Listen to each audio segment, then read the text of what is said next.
Twitch star Hasan Piker was just detained at the US border. Here's everything you need to know and what this means for the future of media and democracy. Gets to me. Take a photo. Boom. Walk in. Instantly. Customs and Border Patrol agent goes, "Step aside, sir." Hasan Piker, known for his progressive political commentary and journalism on Twitch, was detained by immigration officials on Sunday after landing at Chicago O'Hare International Airport. They knew who I was, and they were ready to receive me.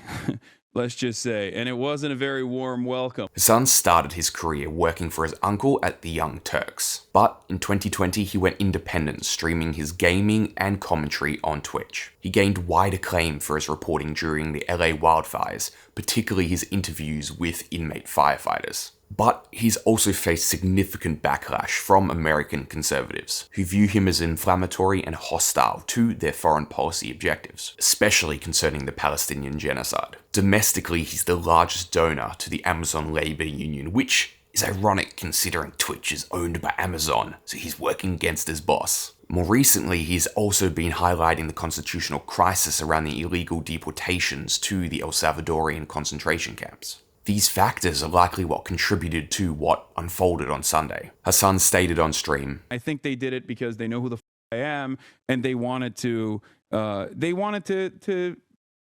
put the fear of God into me. Obviously, the reason for why they're doing that is, I think, to try to create an environment of fear, to try to get people like myself, or at least like others that would be in my shoes that don't have that same level of security, to shut the up.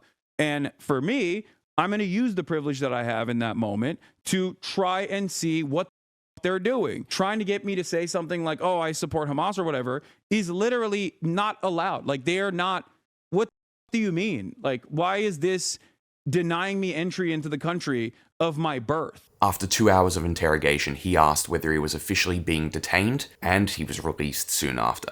He said he was questioned about his beliefs on Donald Trump, as well as Hamas, Hezbollah, and the Houthis, de facto rulers of portions of Gaza, Lebanon, and Yemen, respectively. They're asking me about Trump, they're asking me about like Hamas, and he kept saying stuff like, do you like Hamas?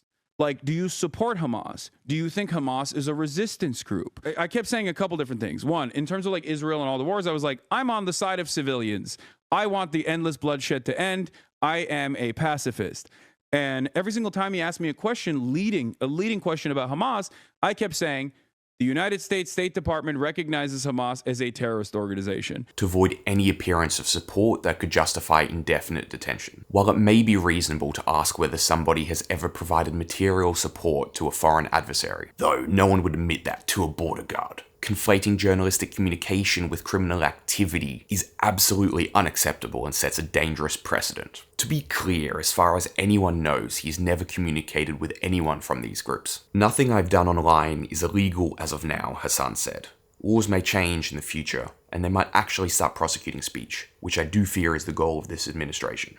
But so far, everything I've done is fully protected under the First Amendment. NBC reached out to Assistant Secretary Tricia McLaughlin for Public Affairs at the Department of Homeland Security, who replied, "Our officers are following the law, not agendas. Upon entering the country, this individual was referred for further inspection, a routine and lawful process that occurs daily and can apply for any traveler." Hasan responded, "What part of a lawful routine..." No, I'm not going to do the American accent here. "What part of a lawful routine inspection requires DHS to question me about my political views, my opinions on Donald Trump, or my stance on Israel and Palestine?" Okay, if you're enjoying what you're watching, you can click the first link down in the description where you'll receive 1 email per week with a story just like this. Completely free, straight into your inbox, fully informed about what is happening in this crazy world of new media. So never miss an important story again. Stay in touch with everything that's happening. Click that first link down in the description. Make sure to confirm your subscription in your inbox. You won't regret it.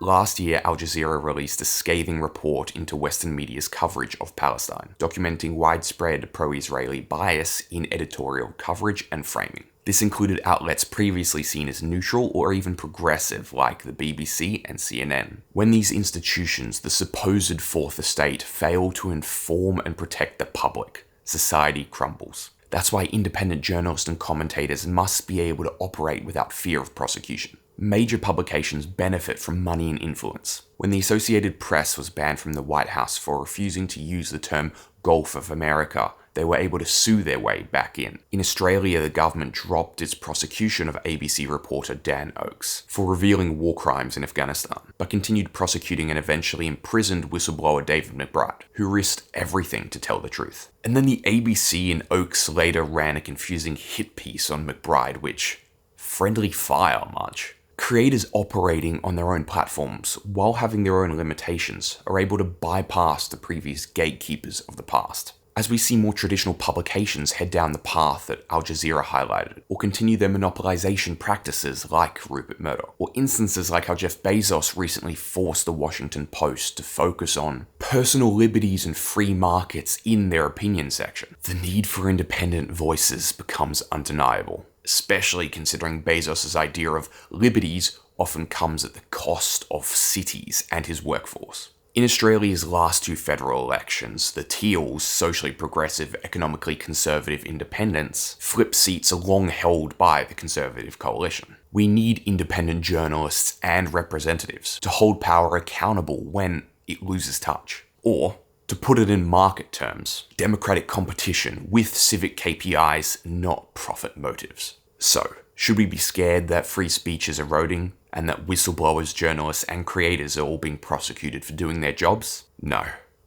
Now is the time to be brave. Especially if, like Hasan, you operate from a position of privilege. Use your voice while you still can. Speak up for those who can't. Because if you don't, you may be the one they go after next. While I wait for you to click this video right here, I'm going to tell you a fun fact. Since 2020, Hasan has been live for more than 15,300 hours. But what does this mean? This equates to nearly 8 hours every single day of the year with no weekends and no holidays. Alright, time to relax and click this video right here about how creators are starting to win elections around the world.